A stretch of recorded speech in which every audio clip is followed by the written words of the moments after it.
Good evening, folks. This is Greg Judy at Green Pastures Farm. The boys just ran Ben and Isaac just ran a little feeder wire across here. It's not even hot. And this goes down the side of this driveway. Keep them off this area that we've already fed. This is all stockpile. We graze it off and then we unrolled hay on it during that Arctic weather we had last week, the 25 below zero wind chill crap. Boy, I'm glad to see that stuff gone. There wasn't any water in there this morning. That was all just solid ice. We drove across that with the four-wheeler, but it got up to I think they said 52 today. Tomorrow's supposed to hit 62. So we're gonna lose all this snow in 2 days, and that water, that's a little branch that runs way up through my neighbor. There's probably, I don't know, 600-700 acres draining into that creek right there. So there's a lot of snow melt coming down that creek. Anyway, the boys are just about ready. See, there's my corner post. It's just a pigtail or a step in.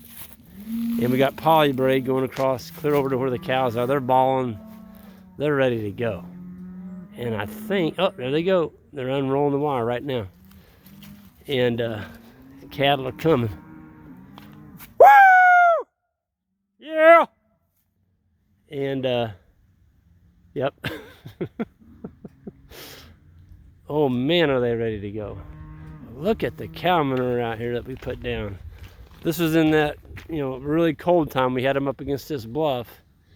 And if you look at every cow manure pile at $1 bill of fertilizer, there is a lot of good fertilizer out there. It's gonna grow some grass, some really tall, thick grass. Woo! Yeah! There's 375 head coming at us. There's cows, calves, yearlings, bulls, everything. And we'll see where they go here. They can actually go up that driveway, but we got a string across it. I want them to keep going just the way they're going. Now they need to hang a left. But see, they're used to going that direction. They're going northwest right now. But as soon as they all get over here, I'll get on this four-wheeler. Or I may just walk down here by this water.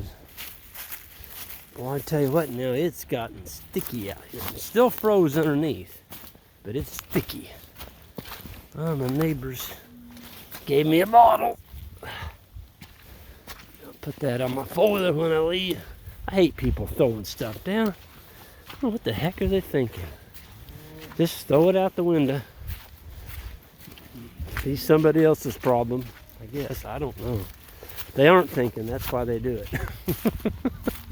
They aren't using their noggin for what they were giving it for. You don't trash up your neighborhood. That's stupid.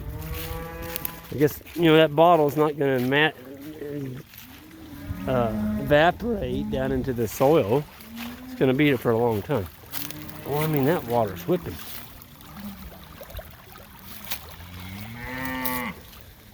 Well, look at it. Well, they figured it out. Then there's a pretty good flow of water right over there. If they come where I'm at, woo! They can walk right across this crossing. Yeah!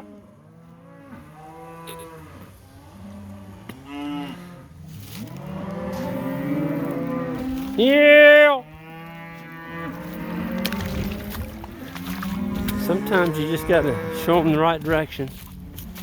I'm gonna come over here, show them the right direction. It's sticky right here on top, but after you get down about 2 inches, it gets pretty solid right here. Yeah! Yeah! It only takes one smart cow, and I've got one. 181. Come on, girls, let's go! Yeah! Yeah!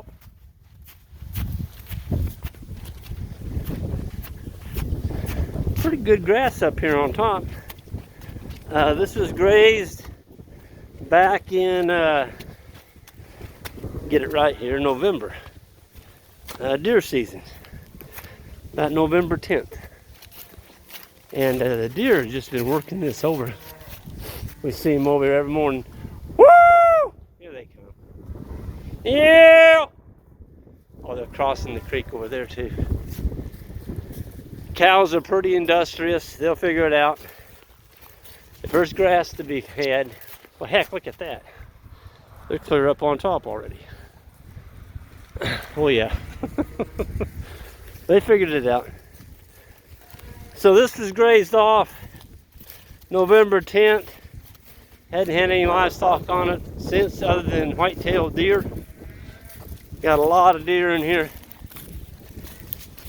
And you know, the deer got to eat too. So we try and leave enough for the deer and the cows. Oh yeah. They're gonna be happy in here tonight.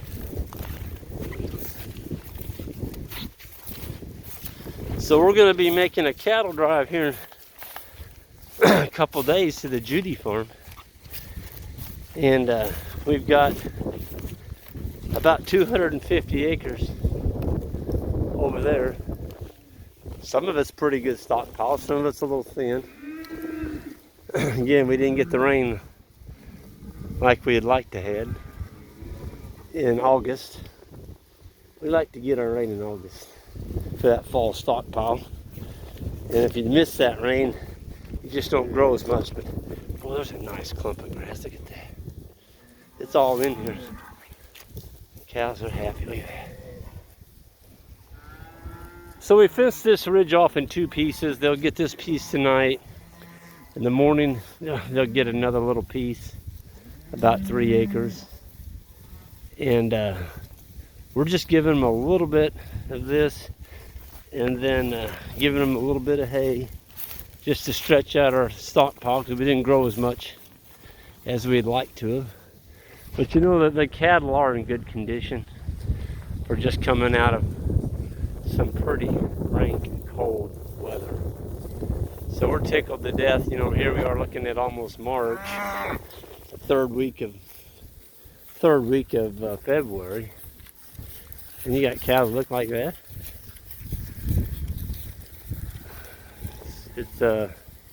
It's a testament to the forage and moving your animals. You know, just keep them moving. Somebody said the other day, they sent me a private email and said, well, Greg, we went through our whole farm, we've grazed it all off, and we're feeding hay. We've got a sacrifice lot up by the barn. Is that where we should keep them? I'm like, well, not if they're 1,000, 1,100 pound cows and you don't have a lot of mud. Keep them moving. If you're gonna feed hay, get it out on your grass. Get it out on your pastures where you'll grow some grass with it. If you have it up in that sacrifice lot, you're not growing anything there. You're killing that soil because you're putting way too much nitrogen down. And it's actually a liability. It's not an asset anymore because you've got it in there. I'll never forget, I walked on a field one morning, I was turkey hunting, booking up through this area. And it was a farm that bordered ours, and I cut across the edge of it in the dark to try and get close to this gobbler that was on our back 40. And I went almost to my waist in the dark. It was a wet spring, and this guy had fed hay there all winter long. And he had rotten, soft ground out there that was 4 foot deep in hay and manure and urine. And to this day, there's no grass that grows on that area. None. It can't. The soil's 4 feet down. So that's a lot of nutrients. He could have grown a ton of grass if he'd have spread that out. So just look at it that way. You know, when you feed your hay and you roll it out on this land, it's going to do this. And that's why we still got grass to graze, and it's almost March. It's because there's some hay parked up there on top, and it's going to be unrolled on this when they get done grazing this, and then it grows more grass for the next winter. Well, look at that cow. That's the South Pole Murray Gray Cross. She is just fat. That's her heifer calf right there. 020 pretty calf. Well, I'm going to go ahead and wrap this up here. The boys are down there in the bottom. They're picking up the wire. We're ready to move these animals in the morning onto another fresh little piece up there, and we'll give them a little bit of hay to stretch their stockpile. But I'm liking what I'm seeing. They're all grazing tonight. And when you can graze almost the 1st of March, it's a pretty good life. It's a pretty good day to be a grazer in the grass-fed meat business. Boy, there's a pretty calf. We got that ring in her nose. We caught her sucking. And we put that ring in there. Boy, it stopped that.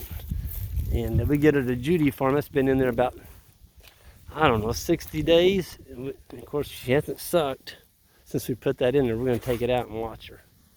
If she goes back to sucking, we'll probably sell her. Anyway, I'm going to go ahead and sign off of here. Those of y'all new to the channel, hit that subscribe button on the way out and that like. And we'll see y'all down the road.